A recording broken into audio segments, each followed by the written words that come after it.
Hello everyone, a massive thank you to all my amazing fans from England, Nigeria and Uganda. Your support means the world to me and I'm so grateful to have you all on this journey. Let's keep growing together.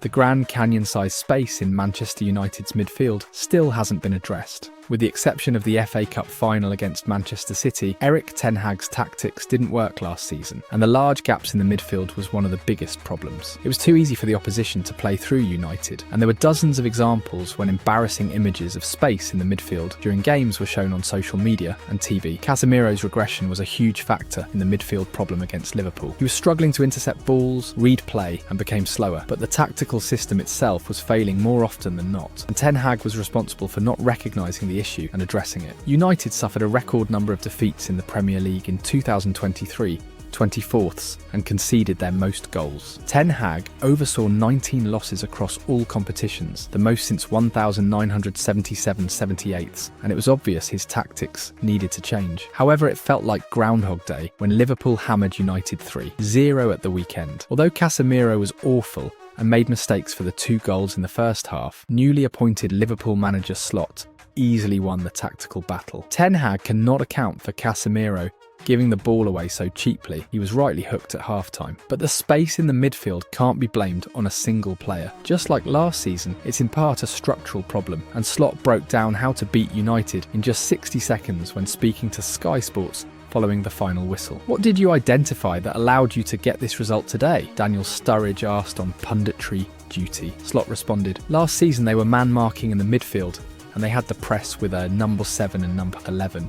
So the striker and one of the wingers jumped with him. This season they do more of a number 9 and number 10 press. So they're in more of a 4-2-2-2 formation. That is different, of course, and I see them, in my opinion, working harder if the ball is played through them. So they run more. So that's what I saw in their first few games. Roy Keane chimed in and asked whether Liverpool knew that if they won the ball high up the pitch, they could be straight at United. Slot added, I don't remember their style from last season that well, but their fullbacks go really high and then Casemiro comes in between. So if you can keep the ball and keep Luis Diaz and Mo Salah high, then you're constantly in one-on-one situations. And then you need midfielders that can run. We had 3 of them today. They kept on running, and then if you arrive in a duel, they have to be aggressive enough to win it. So that was one of the main reasons why we won. Liverpool's players knew how to press United's build-up effectively, thanks to Slot's plan. But his tactics aren't a revelation, because plenty of other managers organised their teams to play through United last season, and it was too easy to exploit the disjointed red shirts. There's no denying Casemiro's regression has made life difficult for Ten Hag, but Manuel Ugarte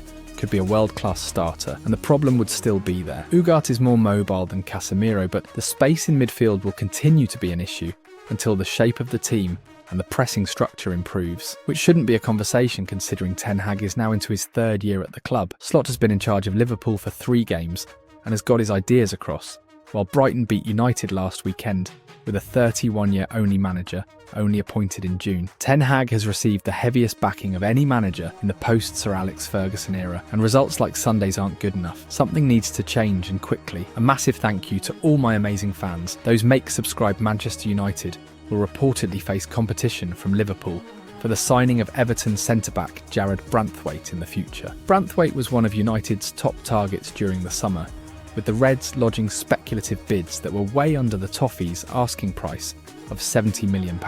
Eventually, the Reds had to withdraw from the race to sign the England international and instead focus their attention on Lenny Yoro and Matthijs de Ligt. With the 22-year-old still in the Everton squad, it is likely United will look to come back in for the defender, particularly seen as though Sean Dyche's side look set for another difficult season. According to Football Insider though, Erik Ten Hag's hopes of signing the young Englishman are likely to have a new hurdle. It is believed Arne Slot's side have a concrete and active interest in Branthwaite. The Merseyside club is thought to have contacted Branthwaite's representatives regarding a move to Anfield. Elsewhere, Fabrizio Romano has claimed on the Here We Go podcast that Ten Hag and those directly above him in the recruitment team were the ones to veto a late move for Raheem Sterling. Men Sport understands the Reds entered exploratory talks with Chelsea about the winger as they look to get Jadon Sancho off the books. Enzo Maresca's side were planning to sign Sancho permanently and allow someone like Sterling or Ben Chilwell to leave for Old Trafford in return. However, 48 hours later, Ten Hag and Ineos had come to the decision that to complete their summer business, they would only need to allow Sancho to depart and not bring in Sterling.